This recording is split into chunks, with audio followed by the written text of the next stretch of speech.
Salam dəyərli şagirdlər və dəyərli müəllimlər. Şeirlərimizə təhlil davam edir. Bugün Məhəmməd Füzulinin Məni candan usandırdı qəzəlini təhlil edəcəyik. Yəni mən deyərdim ki, Füzulinin ən sevdiyim qəzəllərindən biridir. Çünki bir aşiqin daxili aləmini çox gözəl şəkildə təqdim edir. Birinci əsərin forma xüsusiyyətlərinə baxaq. Əsərimiz qəzəldir, əruz vəznində yazılıb, Həzəz bəhrindədir. Bu arada Həzəz deyil, Həzəzdir. Yəni Z birinci gəlir, axırıncı C gəlir. Daha sonra beyt şəklindədir. Birinci və 5-ci beyt istisna, digərlərində daxili qafiyə işlənib, amma birinci və 5-ci beytdə daxili qafiyə yoxdur. Sonda qafiyemiz var. Bütün beytlərdə bədii sual var, amma bütün misralarda bədii sual yoxdur. Bu nə deməkdir? Beyt iki misradan ibarətdir. Yəni bunlar misradır. Bu isə, yəni bu iki misranın birləşməsi beyt hesab olunur. Yadda saxlayaq ki, bütün beytlərin sonunda, yəni ikinci misrasının sonunda bədii sual var. Yəni müəllif bədii sual şəklində fikrini yekunlaşdırır. Amma hər misrada, yəni bunun hər ikisində bədii sual yoxdur. Sadəcə hər beytin ikinci misrasında bədii sual var. Bütün yəni misralarda bədii sual fikri səhv fikirdir. Bunu yadda saxlayırıq. Bundan sonra isə yavaş-yavaş şeirimizin təhlilinə keçəcəyik. Deməli, Məni candan usandırdı qəzəlində nəyə görə mən çox sevirəm? Çünki burada bir aşiq obrazı var. Sevgilisinə qovuşa bilmir və sevgilisinə qovuşa bilməmək bunu yandırıb yaxır, acı çəkir, cəfa çəkir. Amma bütün bunlara rəğmən ümidi ölmür. Yəni, ümidlidir qovuşmağa, belə deyək də. Və bu çəkdiyi cəfalardan bezsə belə, usansa belə, bu yoldan dönmür. Yəni, işin ən maraqlı tərəfi də budur. Ona görə biz buna sadiq bir aşiq obrazı deyəcəyik. Əsərimiz necə başlayır? Deyir ki, müəllif, məni candan usandırdı, cəfadan yar usanmazmı? Yəni, məni canımdan usandırdı, bezdirdi. Şeir, məsələn, tez sənə desə ki, müəllif canından bezdiyini qeyd edir, bu doğru fikirdir. Çünki usandırdı deyir, bezdirdi. Cəfadan yar usanmazmı? Yəni, deyir ki, bu yarım verdiyi cəfadan, zülümdən özü bezməzmi? Yəni, mən bezdirir bu zülümdən, canından usandırır. Amma özü bu zülmü etməkdən bezmirmi? Bu sualları bədii sualdır, yadda saxlayaq. Yəni, cavab tələb eləməyən sualdır. Fələklər yandı ahimli. Yəni, ki, göy üzü mənim ahımdan, çəkdiyim ahdan yandı. Burada mübaliğədən istifadə olunub. Muradım şəmi yanmazmı? Muradımın şamı yanmazmı? Yəni, muradımın şamı yanmazmı o deməkdir ki, mən muradıma çatmayacağamı bu formada təhlil olunur. Sonra qamu bimarinə canan, dəva-i dərd edər ehsan.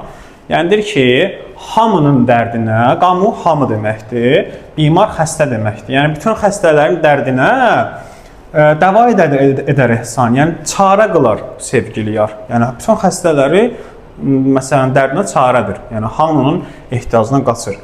Amma nə üçün qılmaz mənə dərman? Niyə mənə çarə eləmir? Məni bimar sanmazmı?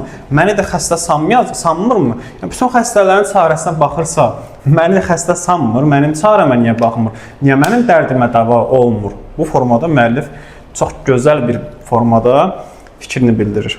Daha sonra gəldik 3-cü beytimizə. Qəmin pünhan tutardım mən, dedilər yarə qıl rövşən. Deyirik, qəmin pünhan tutardım, yəni qəmimi gizli tutardım. Pünhan gizli deməkdir. Dedilər, yəni kənardan mənə dedilər ki, get yara rövşən qıl. Yəni yara bu dərdivi dedi, götür, yəni gizli tutma, get yara və etiraf elə bunu. Sonra müəllif görün nə deyir? Desəm, yəni mən bunu ona desəm, o bivəfa bilməm, inanarmı, inanmazmı? Yəni desəm, o vəfasız, bivəfa vəfasız deməkdir. Bilmirəm, inanar yoxsa inanmaz. Yəni, burada birincisi məqam nədir? Müəllif sevdiyini bivəfa adlandırır, yəni vəfasız hesab edir. Sonra da dəqiq bilmir, o ona inanar ya da inanmaz bu dərdinə əgər ona desə. Demir, məni qəbul edər, yoxsa qəbul eləməz. Hələ o qədər sevir ki, hələ deyir ki, mənim ona qarşı xəstə olduğuma, onu o qədər sevdiyimi inanar, yoxsa inanmazmı? Bu çox maraqlı məqamlardan biridir. 4-cü beytdə deyir ki, şəb-i hicran yanar canım, tökər qan çeşmi giryanım, oyadar xəlqi əfxanım, qara bəxtim oyanmazmı? Şəb-i hicran ayrılıq gecəsidir. Yəni, sevgililərin bir-birindən ayrıldığı gecə hesab olunur və bir sevən üçün çox ağır bir gecədir. Və bu, fars ədəbiyyatında da məşhur anlayışdır, şəb-i hicran anlayışı. Deyir ki, ayrılıq gecəsi mənim canım yanar, tökər qan çeşmi giryanım, yəni göz yaşımdan qan axmağa başlayar. Oyadar xəlqi əfqanım, yəni həmin gecə mənim, məsələn, qışqırığım, əfqanım, nalə səsim bütün xalqı oyadar, qara bəxtim oyanmazmı? Amma buna rəğmən mənim qara bəxtim oyanmazmı? Yəni bəxtim açılmazmı? Bu qədər nalə çəkirəm, bu qədər dərd çəkirəm. Bütün insanlar oyanır, amma mənim qara bəxtim oyanmır. Bəxtim açılmır. Bu mənanı bildirir. Və bu bizim şeirimizin şah beytidir. Şah beyti. Niyə şah beytidir? Çünki ən dərin məzmun, müəllifin çəkdiyi acının ən pik nöqtəsi bu beytdə ifadə olunub və biz şah beyti məzmuna görə müəyyənləşdiririk. Yəni oxuyuruq mənasını, mənadan tuturuq ki, şah beytdir. Gəldi 5-ci beytə. Gülürüz xarinə qarşı, gözündən qanlı axar su. Həbibim, fəsli güldür.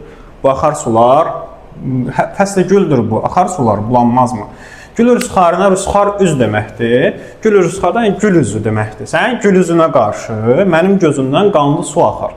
Yəni gül üzün deyəndə müəllif fikir, məsələn burada belə bir məna verə bilər ki, yəni yarın gül üzü gül qırmızı rəngdə olur adətən və deyir ki, mənim də gözümdən qanlı su axar. Yəni mənim gözümün suyu da sənə bənzəməyə çalışır. Yəni burada necə deyirlər? Yəni ağlayanda belə gözündən axan su sənə oxşamağa çalışır, sənin rənginə boyanacaq. Sonra həbibim deyir, yəni sevgili deməkdir həbib. O ərəblər deyir, ya həbibi, yəni ey sevgili.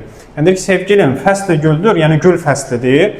Bu axar sular bulanmazmı? Yəni axar sular bulanmazmı o deməkdir ki, sular ki axır, gülün rənginə boyanmayacaqmı? Yəni burada yenə də bir ümid gözləyirməlidir. Bu bir məcazdır təbii ki. Yəni ki, mən muradıma çatmaram bu mənasını bu hissədə bildirir. Yəni müəllif ümidlidir, amma hələ ki dərdinə çarə tapa bilmir. Daha sonra gəldik 6-cı beytimizə.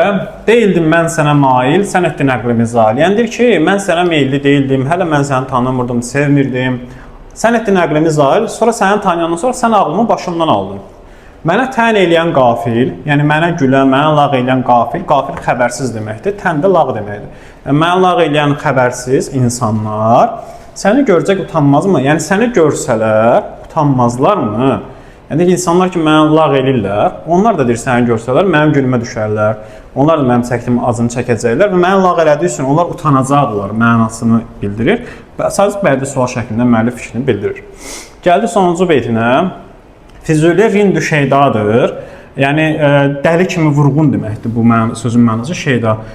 Rind də biz bilirdik ki, məsələn zahid demək. Yəni Füzuli deyir ki, dəlicəsinə sənə vurulub. Həmişə xalqa rüsvadır və buna görə də həmişə xalq içində rüsvaydır. Sənə görə xalq içində rüsvay olur. Bax, müəllif təxəllüsünü işlədir, amma xitab eləmir, müraciət eləmir, sadəcə işlədir. Sorun ki, yəni soruşun ki, bu nə sevdadır, bu sevdadan usanmazmı? Yəni, müəllif burada deyir ki, deyin ki, bu nə sevdadır, yəni məndən soruşun, bu sevdadan bezmirmi, bu sevdadan usanmırmı, yorulmurmu? Bu mənaları bildirir sonuncu beytdə. Deməli, indi gəlin mənim qeydlərimi baxaq. Deməli, birinci beyt belə oldu. Məni canımdan bezdirdi, amma özü etdiyi zülümdən bezməzmi? Göylər ahımdan yandı, burada mübaliğə var idi, muradımın şamı yanmazmı?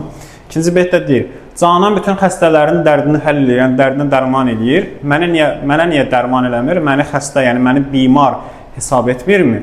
Qəmimi gizli saxlayardın mən, dedilər get yarədir. Desəm o vəfasız bilmirəm, inanarmı, yoxsa inanmazmı? Sonra şəbi hicran yanar canım, yəni hicran gecəsi canım yanar, gözümdən qanlı yaş axar.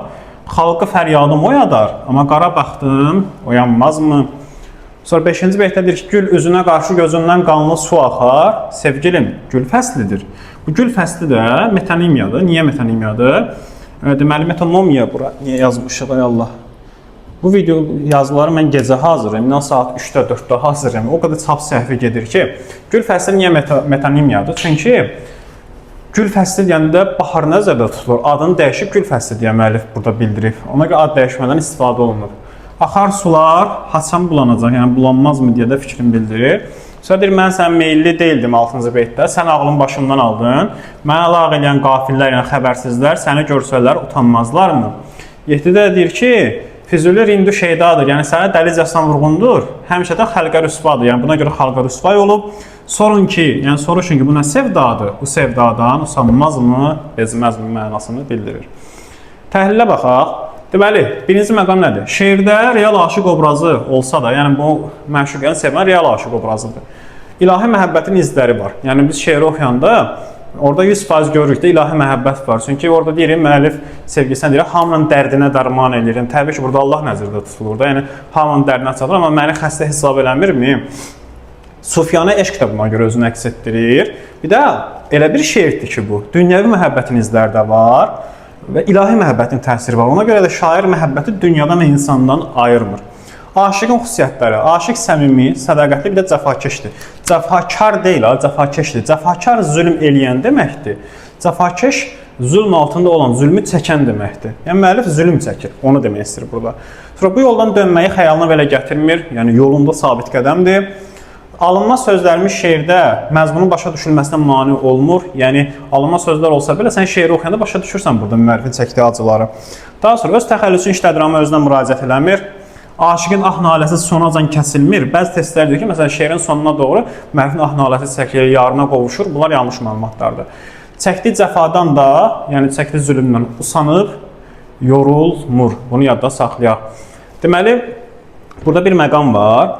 Bu sonuncu beytdə usanıb yorulmadığını bildirir. Amma ilk beytdə, bax, deməli, gələ birinci beytimizə.